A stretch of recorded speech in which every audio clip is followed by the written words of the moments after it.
Hey guys, what's going on? Welcome back to another episode of Deep Meaningful Cuts. Today we are joined by a very special guest, Ronan Michael. Ronan, do you want to introduce yourself? What's going on, everyone? Well, I'm Ronan Michael, from Balbriggan, County Dublin, and I'm a professional rugby league player. Very good. Right, so I know Ronan. Do you want to explain to people that don't know you how you got into rugby league or how you started in the rugby in general? Well, yeah, so I started playing rugby when I was about 7-8 years old. One of my good mates just took me down and said, give this a crack after we got on pretty well at school with it, kicking a few balls in there with our teacher, and the teacher was like to the mother, oh, he likes this, he's pretty keen, and my mate was already going, so got into rugby, started playing union my whole life at Balbriggan, local team, local lad, local team, but as I developed, I wanted to get better at rugby.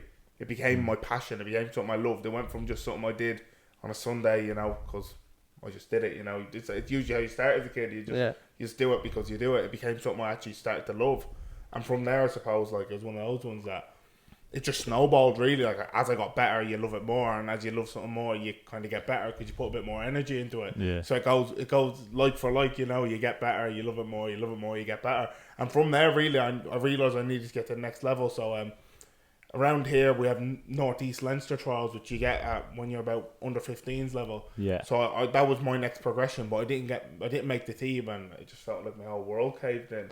So the next step for me, I wanted to kind of try kick on. I wanted to go somewhere else. I wanted to move. How did you deal with that? So you're saying you were very disappointed there at the Northeast Leinster, not making the squad, and did that push you on even more then? Motivate you even more, or it's very tough at that age, like 15. I think in all sports, facing you're not good enough for a certain team, but really it's like only the start. Like players develop at different rates, and it can only push you on more.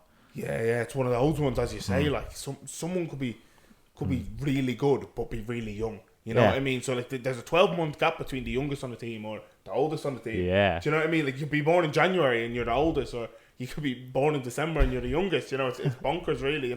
12 months is nearly a whole year. You know what I mean? But as you say, it was like my whole world caved in when I didn't get picked. Were you playing any other sports at that time? Or? I played everything. I played everything growing up. So I played Gaelic football, hurling, cricket.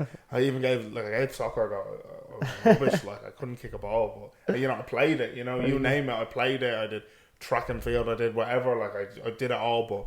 Rugby was the one that I was actually half decent at. And what about Gaelic? I'd say you make a good Gaelic footballer now. I don't know. The lads will say otherwise. I played a bit of halfback, cornerback was probably my speciality. Same as well. I think I did a full season playing minor football, and I didn't kick the ball once. Jesus. So I was under 16s at the time, and I played up for the minors, and I only hand passed. I think I kicked it twice, and I went straight to the opposition, and I was kicking license was gone. I was catch the ball and. I'd say you must have been a good tackler, good man for a it's shoulder. Just a unit. Anyway, yeah. Get the shoulder and that's about all you need to do, isn't it?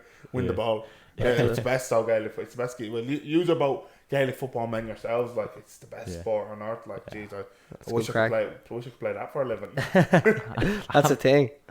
Yeah. Well, how did you come to make a living anyway out of the rugby? So the union didn't work for you. Question is, you're making a living. That's amazing there. So tell us the jump. So obviously how did you get into rugby league from rugby union? Because obviously rugby union's huge in Ireland, but then to hear rugby league and what you're doing now, that's amazing. That's unreal, and it's a journey. I'm sure a lot of lads don't know even how to take or are afraid to take. To get into rugby league. How did it come about? Yeah, so it's a bit of a strange story, as you say. It's not big in Ireland, rugby league, and I'm only the second ever homegrown player to play Super League. So it's not big here. It's not a thing here. So as I was coming through, I was union. Yeah. I wanted to move from Balbriggan after I didn't get picked for the under 15s at Northeast level. I wanted to move from Balbriggan. I wanted to go to Clontarf because, as you know, around in Leinster, a lot of things are through the private schools. But Clontarf's quite a good club, and it's a good at club level. So I wanted to move to Clontarf, but the branch just stopped that move. They said you can either move house, you can move school, or you can take a year out. And it's can't move house, can't move school. I'm happy in school, so I took a year out. So I was playing Gaelic football. I was smashing the gym out of it, flat out in the gym. But I was basically hounding my ma I want to play rugby. And at the time, you're 16 years old, so you don't know things yourself. You're still kind of under your parents' wing. So I'm saying, Ma, what can I do? And my mom's looking up sevens, tag rugby, the whole lot. And we stumble across rugby league, and I get to the training session, and I'm like, oh, so what's the name of the club? You know, you have your Balbriggans, you have Boyne, and Yeah. they sort of just laughed at me, and they're like, you're just playing for Ireland under 17s, and this is 2017, so that's what 6 years ago now, and that's where rugby league in Ireland was at the time. Like there was you train, you either make the 17-man squad for Ireland under 17s or you don't, like, and that was it. There was no club level, there was no under 17s. It was just you're playing for Ireland. I was like, That's crazy. Class. You know what I mean? I'm playing for Ireland. I'm thinking Ireland's call. Like, this is unbelievable. But from there, I suppose one of the lads doing really well at Warrington now. His uncle was over, and we got, well, basically myself and 3 other lads got asked to go to Huddersfield for a week. Deadly. So we went to Huddersfield for a week. So we did our mocks for in 6 years. So this is a little bit on. So I probably fast forwarded a little bit too quickly there, but this is a little bit on. We did our mocks, and we get asked to go to Huddersfield for a week, and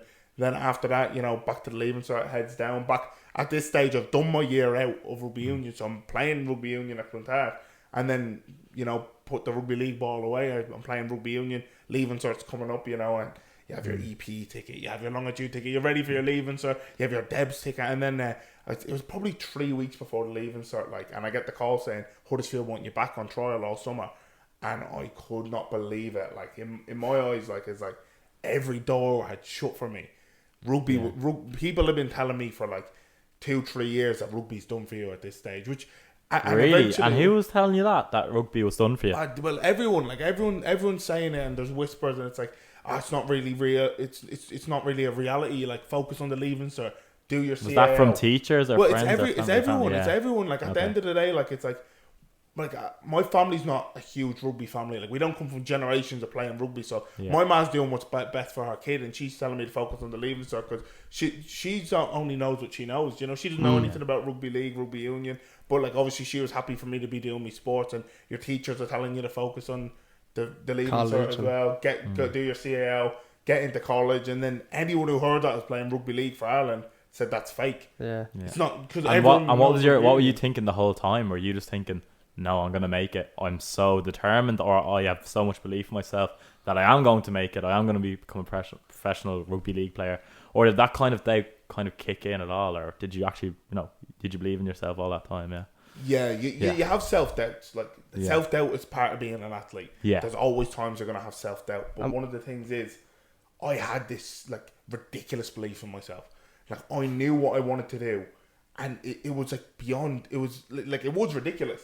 If you look at it, like, every door was shut. If you looked at my situation, like, I was, a 17-year-old bloke. I hadn't been part of a professional system in my life, and I was telling people I want to play pro rugby. Like, if that's bonkers. But you have to speak it into existence, and that's what people like are called crazy when they have a dream, And I think that's the only way. You have to tell yourself, you have to believe in yourself. You nearly do have to speak it into existence, even if it does sound crazy. Absolutely. Absolutely. What were you like? Because if you don't believe in yourself, who's going to believe in you? What were your other options apart from rugby? Like, what were you like in school? Well, luckily my work ethic transferred across from school. Okay. So I was head boy in school. I was grand in school. Like, I was one of these people that, and I'm still like that now. I believe that the way you do anything is the way you do everything. Yeah. So you can't try really hard in one area in life and absolutely ignore something else. It doesn't transfer. So you have to be a trier. If you're a trier and you're a grafter, and if you're not naturally talented, naturally gifted, you just have to try really hard. And that's been the story of my life. I have to try really hard. But in school, I did the work that I had to do, and then I went to the gym or I went to rugby training. But I always made time for my sport, so it was always balanced. But I was lucky in the sense that school went well for me naturally. Like, it came to me easy enough. It didn't come to me at like the expense of, I have to take sport off, which a lot of people come to 6 year and it's like, nah, sport's done. School came to me in that way that, like, I managed it well. Do you know what I mean? So everything came all right, and then that gave me the time to focus on sport, going to the gym, doing the things I had to do to try chase that ridiculous dream that I had. And what did you put on the CAO? Like, was college ever an option for you? Well, college was one of those things that I was doing until 3 weeks before my leaving. So on the CAO, I had, the usual sport heads. You have your sport science, and your health and performance science. And Is that what you wanted to go into? well, that's what I thought I wanted to go into. In Okay. hindsight, I thought like I'd be mad to be going into that, but at the time, it was what I wanted to do. So it's all sports courses really, and it was UCD and your DCU, and you just change where you're going or change the title slightly, but it was all just sports courses. And obviously, then over the summer, I went to Huddersfield, and I think we had a week off, and I was in Portugal. And I was with family friends, and their daughter like got their offer, and it was all like champagne bottles popping for. We got our offer, and I rang my mum, and I was like, "Mum, did I get my top offer?" And she's like, "Yeah." And I was like, "Oh, grand."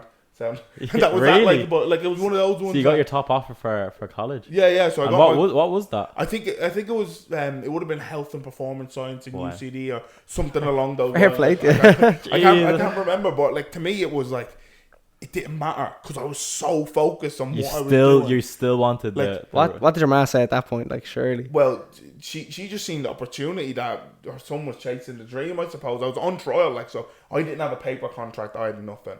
That's I was crazy. just like, But at least you have your leaving cert in the bag at that point. Like you can always go back and if you did want to go and do that course. well, that's the positive. And have you ever even thought of that or no? Well, I've obviously gone in sort of to the sports side of things. Yeah. Where I'm now doing personal training, online coaching, so those kind of things. And I'm still interested in sport, but Give yourself a shout out there. there you go, Ronan Michael PT. There you go, love it. But yeah, no. So I've gone into that sports side of things, but as I say, I was just so focused on the rugby that the college side of things just never really felt like it wasn't a smooth process of like, yeah, you're gonna go college and go rugby. It was kind of like. It was One or an the other, exchange, like- you know what I mean? Yeah. I was across the pond, like I was doing 1,000,001 other things, and I was just rugby. What was that like, actually, just before you move on? Going across the pond, like you said, to England, straight after school, leaving everything you know, and chasing a dream. Was that very hard at that age? It wasn't hard. It was the first door that opened. I was like, get me through the door. You know what I mean? It was the first opportunity I'd ever had. Basically, since my last Northeast trial when I was under 15s, under 16s age. So I was absolutely like chomping at the bit to get across the pond. I was like, this is unbelievable. So like, I finished my leaving cert. I did leaving cert religion. So I was like, I know, leaving cert religion, like some people don't even know that's a subject for leaving cert. I did leaving cert religion, so it was one of the last days of leaving cert. I think I was on a flight like 2-3 days later. So there was no leaving cert night, there was nothing. It was like, No I'm devs. over there. No, didn't go to me devs. I've never been to devs in my life. You never went in.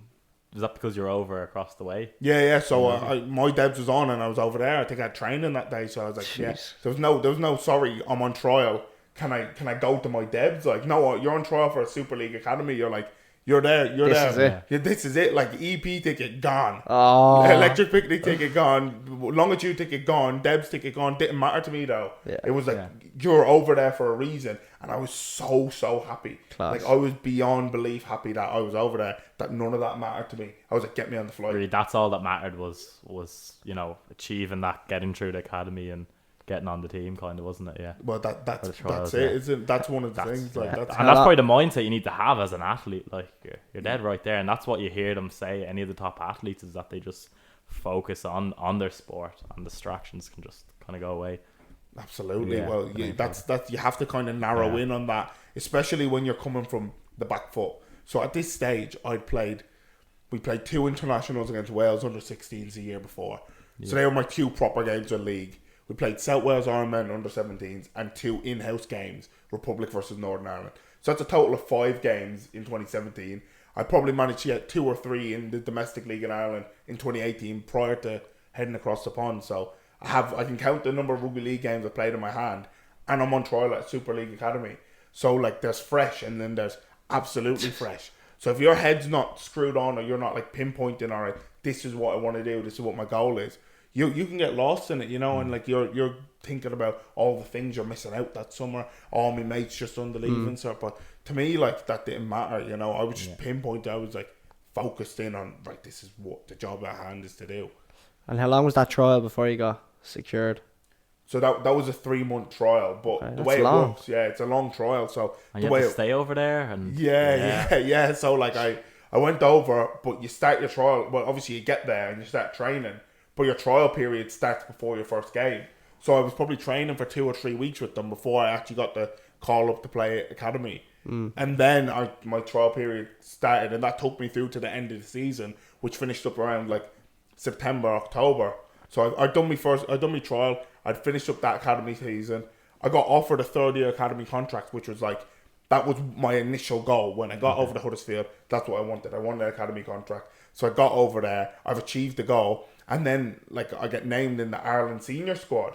So this is 2018. Wow. So I'd only been playing rugby league like a year. I'd only been with a Super League academy for the summer pretty much. And I get named in the Ireland senior squad. So there's a 50-man list, and it gets cut down to 30, and then it gets cut down to 25 or 21 or however it works. Like, this was, 2018, what's that, 5 years ago now? But I'm named in the senior squad. I'm like, Jesus, is brilliant. Like, my name's there with like Super League players. I couldn't believe it.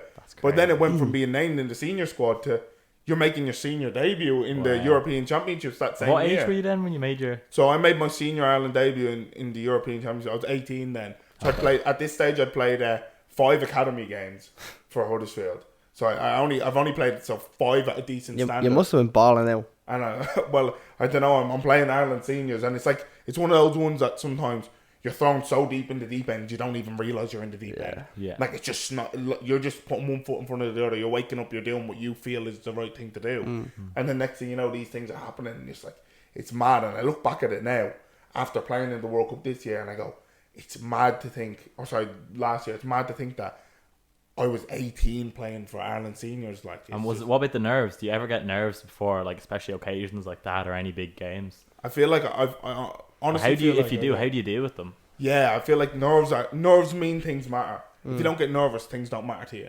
Do you know what I mean? Like, you don't go to Mackey's drive-thru and get nervous because, like, if you mess up, like, you're just like, what does it matter? Do you know what I mean? You're not nervous about ordering a milkshake. Do you know what I mean? It's like one of those things. But if something matters to you, you get nervous about it. Yeah. And nerves are always a good thing. So coming up to a big game, you will get nervous. But that always means that I'm kind of locked in. If I'm not nervous, I'd nearly be more worried. And how would you deal with them? Like, how do you get in the zone before a big game? Well, He listens to Morgan Wallen. big country music. Honestly, like, just for me, it's just chill vibes all morning. Just going through me usual routine.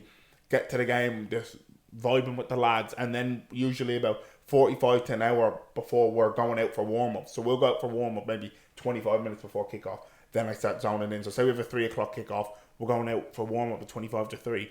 Come 2 o'clock, then my own headphones are on, my music's on. I'm absolutely lamping myself up with caffeine, so I love caffeine. Are you superstitious at all, or Yeah, I'm would so you go superstitious. Really? Like, I am ridiculously superstitious. I eat Nando's before every game. You eat Yeah. Nando's before every game? Every Saturday I go to Nando's. We play most Sundays. I go to Nando's every single Saturday. And what's your go-to Nando's order then? What do you get for a game? Half chicken hot, spicy rice, and the mixed grains, butternut squash and feta cheese. Bosh. So 2 sides, half chicken hot. I thought I was the only one that got half chicken. He loves a half go. chicken. Oh, it's unbelievable. I know. You already know. You Come on, already come know. on. Don't leave me hanging. Say less. I won't leave you hanging. No, unbelievable. Half chicken. Yeah. Serious message. Serious. It does get everywhere though. Like, you're there eating it. Smacking it. Stop. But Yeah, I do smack it. All the boys. What do you use? I get the wraps. I like the chicken wrap with the halloumi. Like Just get that chicken in. Yeah, Yeah, you have to starving. Get the protein in it. fingers into it. But the thing is, like, because a lot of us are a bit superstitious, so like at times it does be just myself, my AirPods and my Nando's, but I do it because I'm superstitious, and like the lads give it to me a little bit, you know. They say, "Well, like, what you doing eating Nando's?" And so we flew to Toulouse there. About So you before a game, That's you'd have just to find the Nando's. That's not a superstition. That's an excuse to eat It's Nando's. it's a bit of both. So it started because when I first went over to Huddersfield, obviously, like I was new to cooking to myself. Like, I'd been cooking for a while, but you know, when you're 18, you just sort of, sometimes you can't be bothered to cook for yourself. So I was addicted to Nando's. Like, there was some days I go like 3 times a week. So I was spending all my savings on Nando's pretty much because I just loved it so much. And it's better in the UK. You can't argue with that. Like, Nando's is better. Is it? I've never It's tried one it. thing that's better in the UK. Like, everything's better in Ireland except for Nando's. Nando's, they do it right over there. I'm not mad about it here. I can't lie. It's better in the UK, but yeah. So the lads give it to me about me getting the Nando's before the game, and about 3-4 weeks ago we played Toulouse away Yeah. in France. So no Nando's. Oh, what And, happens now? What happens now? What happens now? Ronan comes onto the pitch for 5 minutes and gets himself knocked clean out, and then I didn't know I was in France. So So you're saying that if you don't get Nando's for games, it's bad luck as well. bad things happen. Bad message. Bad message. You know, you can buy it. What I do is I make like Nando's chicken at home. You can buy like the spices and herbs. Have you ever used that or made that? I have been Yeah. on it, but it's just not the same. Doesn't You know taste what? right. There's something that relaxes me about just getting the the meal food out. served, It's just like I know every Saturday before game for lunch I just don't need to worry about that meal. I don't need to worry about cooking it. I'm a little podcast on if no one's with me or whatever. I am just having my Nando's. Like, it's just... And to be fair, we used to get a discount when I was in Huddersfield, so that initially sparked it. And now, like, we don't anymore. But sure, look, like, I'm addicted to Nando's now. There you go. Black card for Nando's. That's what they call it, the black card, isn't it? Give me Nando's, give me that black card. Black card. You said there you got knocked out, so did you get a concussion? Got a concussion, yeah. Damn. So, yeah, I had to see the specialist, unfortunately, as it was my second concussion in 12 months. Okay. So, absolute nightmare, but everything's alright. And you can't remember anything, like, at all, just... Yeah. Yeah, it's funny, because 5 of the lads came over from here to visit me, and I was with them all day. Like, we went for coffee and that before the game. It was an evening kick-off, 6 p.m, so had the morning off, went for coffee with them, and then, obviously, after the game, the doc goes, "Oh, your mates are here." I was like, "Are they?" And the doc was like, "Yeah." So he took me over to them, and I was like, "What are you doing here? Are we in France?" So I did not have a notion what was going on. My head was on backwards. Absolutely. Wow. Like, so I was useless. But like, it's funny to laugh at, but at the same time, like, it's scary. You know what I mean? Like, it is. I didn't know my mates were over visiting and that. So yeah, it is scary. It's spooky at times, and obviously you know what it's like with concussion. It's like it's an absolute nightmare. Like, it's the last thing you want. I had a bad one when I was like 15, 16. I used to play rugby as well. I was playing rugby in Gaelic football, and I think I had a rugby match night before my Gaelic match, and I got like handed off, and my face smacked off the ground at that rugby match the day before. And I remember like just being a bit dazed. My head was sore after. Like, I felt like getting sick, but I wasn't sure. I thought maybe I was just sick after the match. And then the next day I played a Gaelic match, and I was going up for a ball, and a keeper and another defender just cleared me out. I think I got a knee to the head, and then fell like on a hard astroturf. And yeah, I was like, I couldn't remember where I was. I was just dazed. I remember just, I think, lying in the back of the car being like, "Where am I?" But it's scary, isn't it? Really, concussion. It's scary, like, and it's your brain that you're messing with, isn't it? So like, obviously, a lot of things are coming, like, progressing now towards like managing concussion and things like that. But it's scary as you've experienced. It's scary. It's something that, like, it's mad. Obviously, you might have known you got out in boxing, like, you know what I mean? Not that I know of. No, I've never. I reckon you've got it. Like, just judging by your cheeky bastard. I'll take that chop back. Well, you can't fix it. I'll shave your head after this. One all over, like. But yeah, I remember the doctor saying to me, like, "You've only one brain." You know, you can break bones and stuff and listen, but your brain's just so important for cognitive function scary, and everything. It's just, even memory loss. It's just like, I suffered a little bit of short-term memory loss. I remember doing like I think exams as a junior cert or something, and I just couldn't remember certain things I just learned. It was scary, but it's really scary. See the NFL players as well, like all the problems they're having after playing with all them hits. I can only imagine in rugby, like it's mad. Like, as you're saying, they have helmets on as well. Like, it is really scary, and it's something like sometimes it does cross your mind, but you put your body on the line for sport. And how many concussions can you get before you have to stop? Gee, I don't know. I don't know the figure, but hopefully I'm miles off it. Like, listen, touch wood, as I say. Like, we're hoping that. Touch wood. You better touch it as well, Darren. I'm already touching it there. My foot's literally against this. But I'd imagine it's probably like when it gets to a point where the doctor's kind of like, right, it's getting to a point you're getting too many concussions, or they're getting too serious. I'd say then, but I think IRFU in Ireland now, they're trying to educate a lot more people about concussions and the dangers of them. Because back then there wasn't really, like, when I remember when I was playing, I didn't really know too much about concussions. Yeah, it's a lot more like well known now, and people know a bit more about them. Well, it was only 2 years ago, I think, we could turn around the games in 7 days. Yeah. So it's not long. Like, a year or two ago, I got a concussion, and I was able to play the next Sunday. Yeah. And now it's developed into a 12-day protocol, so you're guaranteed to miss one match, potentially two, if you have a short turnaround. So like, it is going in the right direction. You see the specialist after 12 months, which I had to do, which is like, it's one of those things that, like, it makes you feel like you're being looked after, which is always good. Yeah. Always good to look after the head. You know, you only get one of them. And talk to us about your other injuries. Have you had many of them? Well, luckily, I'll touch wood again, but flat out here. I've been lucky. I haven't had too many injuries. A couple, you split your head 1 or 2 times and that, and a couple minor injuries. But bar that, my biggest injury was this time last year. I had to get an ankle operation. I did my syndesmosis, so I had to go under the knife, go to sleep, and get an ankle operation. I don't know if you remember, Jamie. I came back in the a boot. cast. I could barely, like, I couldn't walk. I was on crutches and I had to come back home because I couldn't get up and down the stairs where I was living or anything. Like, couldn't cook for myself. I couldn't make a cup of tea. So And imagine him with all that energy, man, sitting around, He was all cooking. day, absolutely burning in the house. Sorry, with me foot up, like, and I had this fella coming around making me cups of tea and that, and looking after me. But yeah, that You was had to get a someone to come nightmare. round and like look after you. Oh, Yeah. but I couldn't do anything. Like, I was on crutches. Like, I had to get the ferry home to me ma sure for 2 weeks because I couldn't do anything for myself. Oh, So yeah, I was there on the ferry from Liverpool with a massive cast from my knee down after getting this operation. Got the ferry from Liverpool to Belfast. The mother came and picked me up, and she was like, Were you in a "Oh my wheelchair?" God." I wasn't in a wheelchair. I was on crutches. Too much pride for that. Too much pride for jeez. I could have honestly, look, in hindsight, I could have jumped on a wheelchair and just got myself pushed around. Those crutches do kill you, like, don't they? Yeah. Oh, awful on the hands. But yeah, no, that was my biggest injury, and I think it set me out for 14 weeks last season. But obviously it plays in the back of your mind when you're coming back from I'd say an injury dealing with like that as well was probably difficult. Was it? Was there a bit of uncertainty then? Like, oh, what if, you know, this is a like very serious injury? Like, well, getting back, get my place in the team.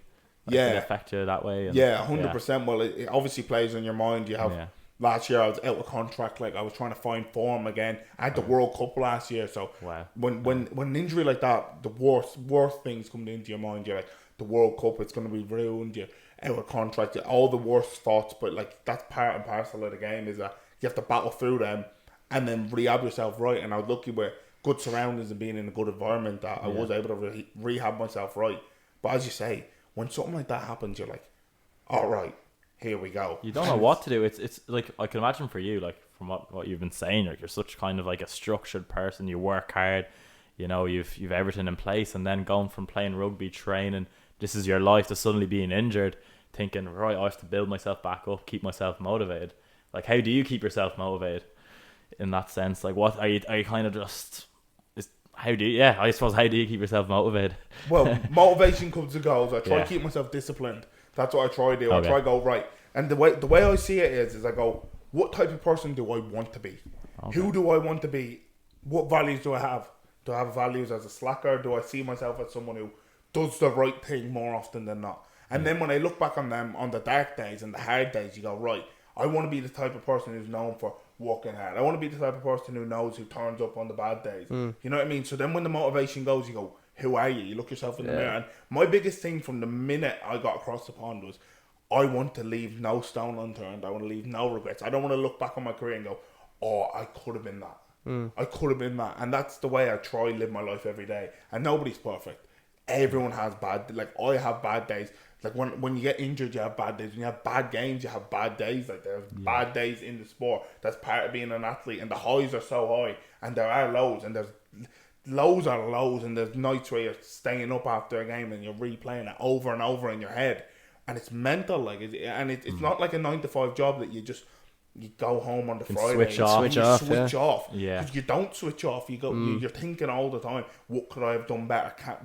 And if you do leave a stone unturned, it plays on your head. Well, it plays on my head. It doesn't play on everyone's head. It plays on my head, but it's one of those ones that you think of, what am I, and what type of person do I think I am? And then if you're that person, most of the time, you're going to be going in the right direction as an athlete. And I'd say just in general, like, when motivation comes, people ask me about, how do you get motivated to go to the gym? Setting goals as well, like you're saying there.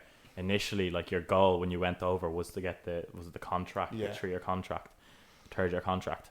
So is that been such an important part of, like, your life, and success is always setting goals for yourself and trying to achieve them? Absolutely. Yeah. 100%. Like, you need to have something to work towards.